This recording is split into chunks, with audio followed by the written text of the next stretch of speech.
देखो हम जानते हैं I बराबर I0 साइन ओमेगा टी ये होता है। हाँ। तो अगर यहाँ से ले करके अगर पूरा एक चक्कर के लिए औसत मान निकालेंगे तो आधे चक्कर के लिए धन में और आधे चक्कर के लिए ऋण में, तो जितना है धन है उतना ही ऋण है, पूरा जोड़ा जाएगा और जोड़ करके अगर हम इसका औसत निकालेंगे तो जोड़ने पर ही जीरो हो जाएगा, जितना धन उतना ही ऋण, जोड़ने पर पूरा जीरो हो गया। तो एक चक्कर के लिए कुल औसत जीरो आएगा क्योंकि पूरा जोड़ने पे जीरो हो जाएगा। तो हम इसके धारा के औसत मान के लिए हम आधे चक्कर के लिए निकालते हैं, ठीक है, क्योंकि जो चल कुंडली धारा मापी है वो औसत मान को ही नापती है। बात समझ में आई? तो चल कुंडली धारा मापी होती है वह औसत मान को मापती है। तो अगर चल कुंडली धारामापी में अगर तुम एसी करंट दे रहे हो तो एक चक्कर में धन और ऋण दोनों हो रही है ना, तो जब आगे की तरफ धारा बहेगी तो वो उसका औसत मान नापना चाहेगी आगे की तरफ, और जब पीछे की तरफ विपरीत दिशा में धारा बहेगी तो उसके औसत मान को पीछे की तरफ नापना चाहेगी। अब उन दोनों के औसत मान को जब नापेगी तो वो जीरो होता है औसत मान, इसलिए वो ना आगे जाएगी न पीछे जाएगी, वो जीरो पर रह जाएगी। तो चल कुंडली धारा मापी में सुई में विक्षेप शून्य होता है। बात समझ में आई? तब बताओ अगर हम इसको डीसी करंट बना दें, प्रत्यावर्ती को दिष्ट धारा बना देंगे तो एक ही तरफ धारा प्रवाहित होगी, दूसरा वाला खत्म हो जाएगा, या तो ये खत्म हो जाएगा या तो ऊपर वाला खत्म हो जाएगा, तो दिष्ट धारा बन जाएगा। तो जब दिष्ट धारा बन जाएगा तो उसमें केवल आधा एक तरफ के आधे चक्कर को रहने देता है दिष्ट धारा जो डायोड होता है, और दूसरे तरफ के आधे चक्कर को समाप्त कर देता है, ठीक। तब वो चल कुंडली धारा मापी तब धारा को माप पाती है आगे चल करके। बात समझ में आई? तो ये बताओ इसके आधे चक्कर के वो भी औसत मान को मापती है, पूरा नहीं हम मापती है कि कितना उसमें अधिकतम धारा भाई शीर्ष मान को नहीं मापती है, उसके औसत मान को मापती है। अगर दिष्ट धारा बना दिया जाएगा तो डायोड लगा करके दिष्ट धारा में परिवर्तित किया जाता है। तब देखो तो इसके औसत अर्ध चक्र के लिए औसत मान निकालते हैं। बात समझ में आई है? अब देखो तो इसके अर्ध चक्र के लिए औसत मान कैसे हम निकालेंगे? I dt, बात समझ में आया? हम धारा को जो है कि dt थोड़े थोड़े समय अंतराल के लिए धारा को हम जोड़ेंगे, कब तक? 0 से लेकर के t/2 तक नहीं जोड़ेंगे तो इसको समाकलन कर देंगे तो 0 से लेके t/2 तक जोड़ दिए। समझ में आई?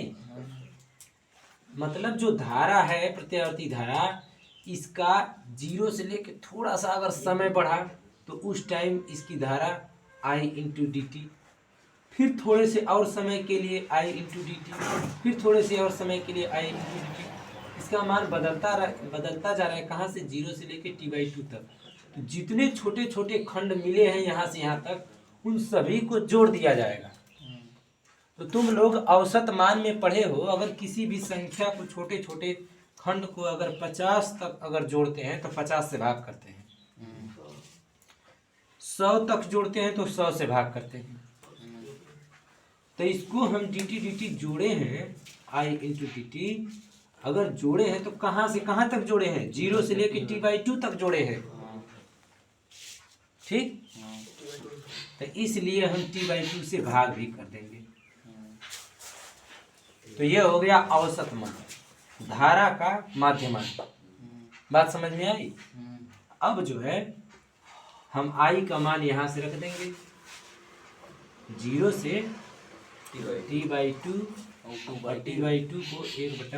1/t/2 रख देंगे बाहर, ठीक है। और आई की जगह पे क्या लिखेंगे, आई जीरो साइन ओमेगा टी।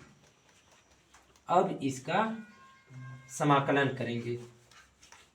सबको समझ में आ रहा है कि नहीं? 2/t। अब ये हो जाएगा 2/t, जीरो से लेके t/2 तक। आई जीरो को भी बाहर कर दो, आई जीरो 2/t। ठीक, साइन ओमेगा टी का क्या होता है, minus omega t. Minus cos omega t. समाकलन ना, ये काम है, 0 to t/2 हटा दो, समाकलन कर दिए। अब इसका कितना आ जाएगा, minus cos omega t by omega बटा ओमेगा, और पूरे का बटा ओमेगा, कहाँ से, 0 से लेके t/2 तक। किसी को कोई दिक्कत? अब देखो, हम उच्च सीमा रखेंगे, फिर निम्न सीमा रखेंगे, फिर घटा देंगे। यानी 2I0 बटा कैपिटल टी, पूरा दिख रहा है यहाँ तक ना?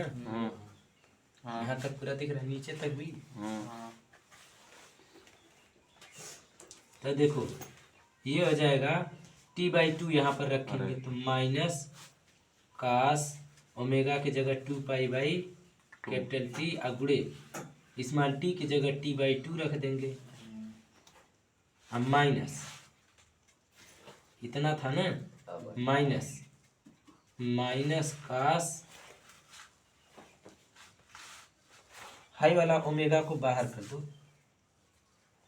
ठीक है ना, दोनों में ओमेगा रहेगा, ये वाला इसको बाहर कर दो। Minus cos zero, cos zero का मान क्या होता है, एक होता है। एक का तो हो जाएगा ऋण 1, और ऋण 1 का ऋण में गुणा जाएगा तो धन 1। किसी कोई दिक्कत? यहाँ लिख दें, है दिख रहा है कि नहीं? उसके उधर नहीं, बस थोड़ा सी। हाँ।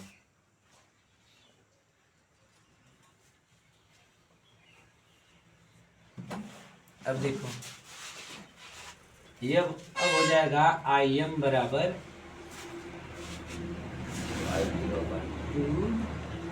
2I0 बटा ओमेगा, ये हो जाएगा 1, धन 1 होगा क्योंकि ऋण 1 आएगा, ऋण 1 का 1 ऋण में गुणा होगा तो धन हो जाएगा। तो 1 हम माइनस, ये वाला माइनस ही रहेगा, 2 से 2 खत्म, t से t खत्म, तो ये कितना आ जाएगा, -1 प्लस माइनस 180 का मान -1 हो जाएगा, -1 और है ऋण धन 1 हो जाएगा, तो ये भी धन 1 हो गया। कोई दिक्कत? नहीं। 2I0 बटा ओमेगा अब गुणे 2, अब 2 से 2 में गुणा कर दो तो हो जाएगा 4 गुणे I0, अब बटा ओमेगा के जगह हो जाएगा 2π/, कैपिटल टी। बात समझ में आया? यहाँ ओमेगा टी था तो यहाँ टी रहेगा, नहीं रहेगा, तो हो जाएगा टी गुणे 2π/, कैपिटल टी। तो ये वाला टी से टी खत्म, और 2 से हाई वाला 2 4 खत्म होगा तो आ जाएगा 2, यानी यहाँ से हो जाएगा I बराबर 2I0 बटा पाई, 2I0 बटा पाई हो गया। यही धारा का माध्यमान है, IM बराबर, या हम इसे IM बराबर लिख सकते हैं 2 बटा पाई का मान रख देंगे, 2 बटा पाई इंटू I0, तो 2 बटा पाई का मान रख दो, कितना आएगा 14/22। तो 2 में पाई या 3.14 से भाग करोगे तो 0.637 आया होगा, आया है। ठीक है, 0.637 गुणे I0। ये Im बराबर हो गया। ठीक, यही धारा का औसत मान है। तो इसी धारा को नापते हैं सब, ये Im को धारा को वो नापता है धारा मापी। पूरी धारा नहीं मिल पाती है। हाँ।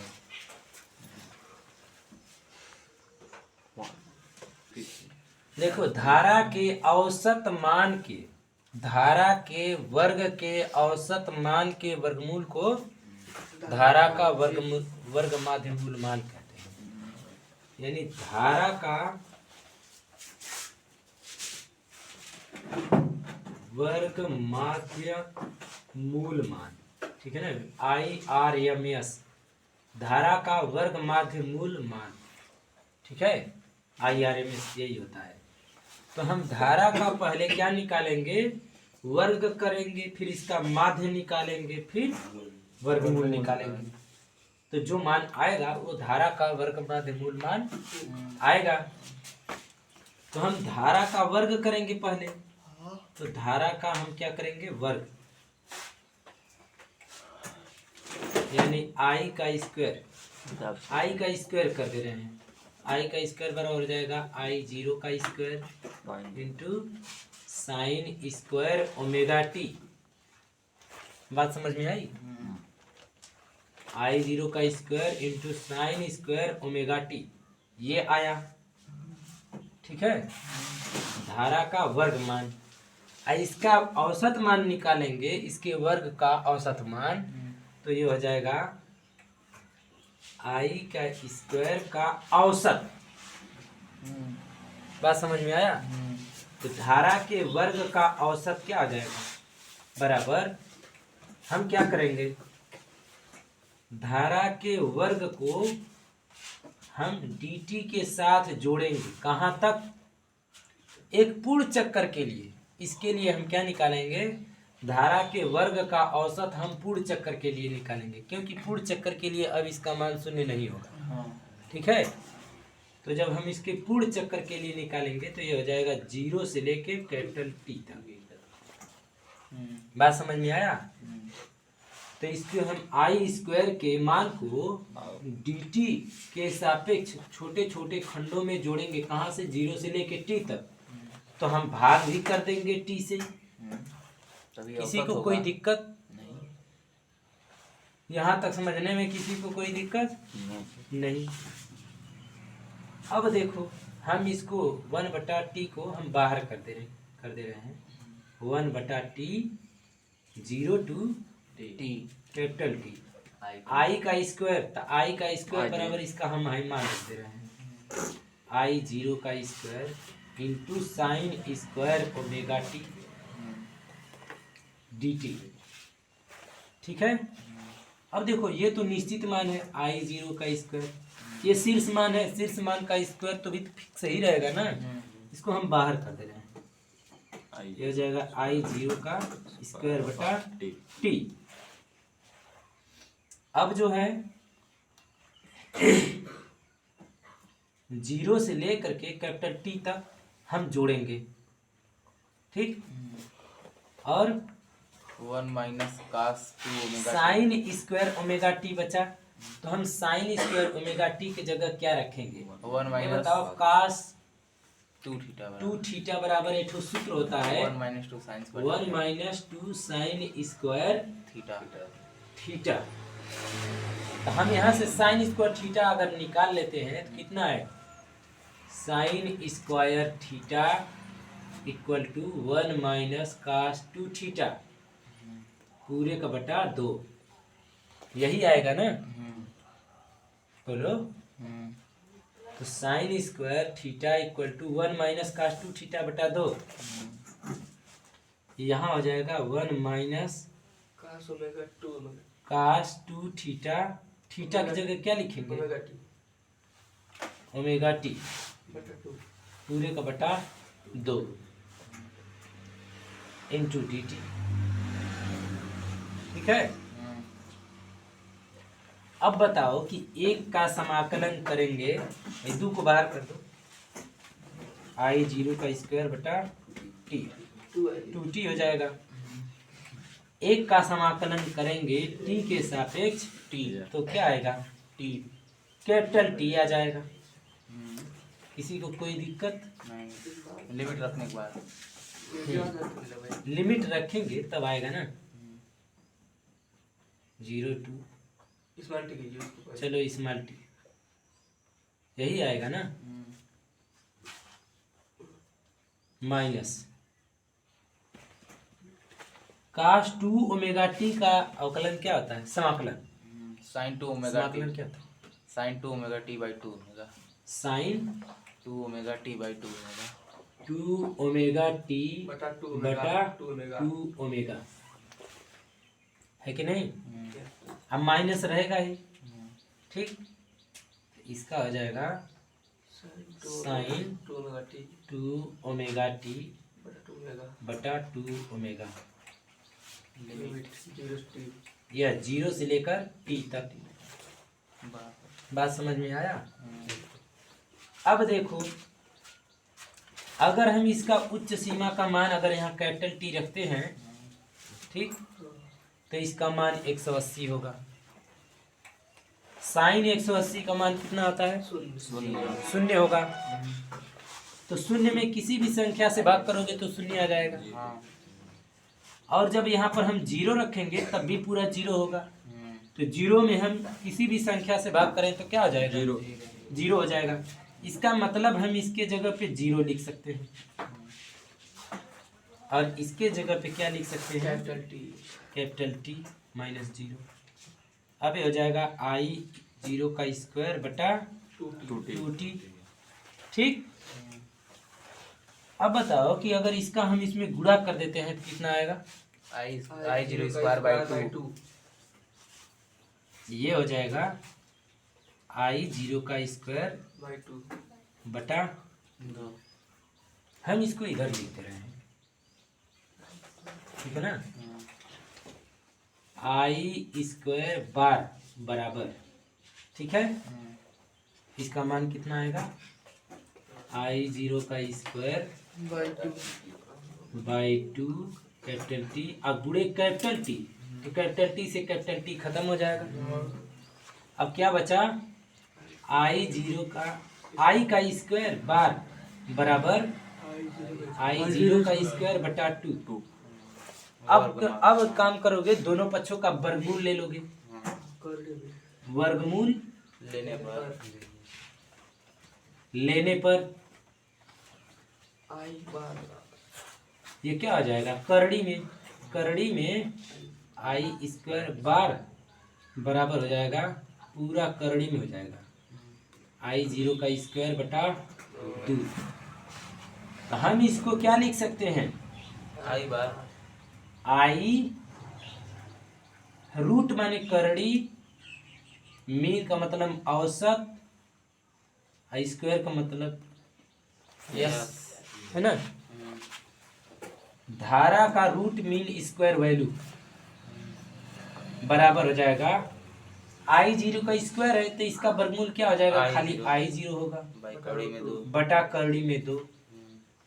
तो किसी में मान लो कि इसके आगे कुछ नहीं है तो 1 माना जाएगा। 1 में अगर करड़ी में 2 से भाग करते हो तो ये 0.707 आएगा आई 0, यानी आई RMS बराबर कितना आएगा? 0.707 आई 0, ठीक है। ये हो गया धारा का IRMS मान, ठीक। इसी प्रकार से चालू है ना, इसी प्रकार से वोल्टेज का VRMS मान क्या होगा? वोल्टेज के लिए VRMS बराबर 0.707 V0 ये हो जाएगा, ठीक है। या V0 बटा √2 हो जाएगा। किसी को कोई दिक्कत? देखो ये चीज समझ में नहीं आई है ना। अगर हम उच्च सीमा का मान रखते हैं तो साइन 2 ओमेगा टी पूरा कैपिटल रहेगा। अब बटा 2 ओमेगा है। तो इसको जो है 0 से कैपिटल टी है,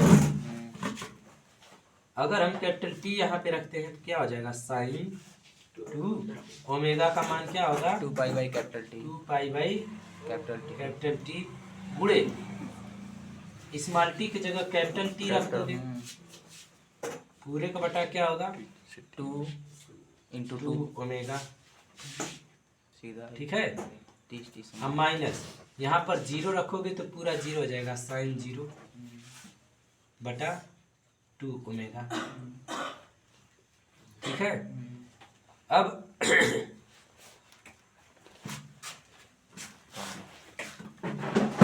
देखो अभी हो गया साइन 0, साइन 0 का मान 0, 0 में किसी भी संख्या से भाग करोगे तो 0 ही हो जाएगा। ठीक है। और इधर बताओ ये क्या है, हाई टी से टी खत्म हो जाएगा, 4 पाई हाई 180 हुआ है, 180 दूना 360, तो साइन 360 का मान कितना होता है, साइन 360 होगा, 180 नहीं होगा, 180 उसमें हुआ था, हाई 360 हो जाएगा। तो साइन 360 या 4 पाई बटा 2 ओमेगा। ठीक है। तो साइन 360 का मान 0 होता है, तो 0 माइनस 0 बराबर 0 ही तो होगा ना। थोड़ा ध्यान देना तुम लोग, यहाँ पर जब t के जगह कैपिटल T का मान रखोगे तुम लोग तो 180 नहीं आएगा, ये आएगा 360 अंश। साइन 360 का मान भी 0 होता है। और 720 बात समझ में आया। और 0 रखोगे तो 0 हो ही जाएगा, तो साइन 0 का मान भी 0 होता है। और तो सारे इसलिए इसकी पूरी वैल्यू क्या हो गई, 0 हो गई। तो इसलिए हम इसको 0 रख दिए हैं। अगर किसी को समझ में नहीं आया है तो यहाँ तक अलग कहीं उतार लेना। ठीक है। इसको अगर किसी को समझ में नहीं आया होगा तो इसको कहीं अलग उतार लेना। देखो 4 पाई का मतलब है 720, डिग्री और ये जो 2 पाई है, 2 पाई का मान है 360, तो n गुणे 360 रहेगा तो उसको मान जो 360 ही माना जाएगा। ठीक है। इसलिए जो है कि इसको 360 माना जाएगा। देखो इसको हम 2 गुणे 360 भी लिख सकते हैं, तो साइन 360 का मान 0 होता है। जरूरी है, बंद कर दो।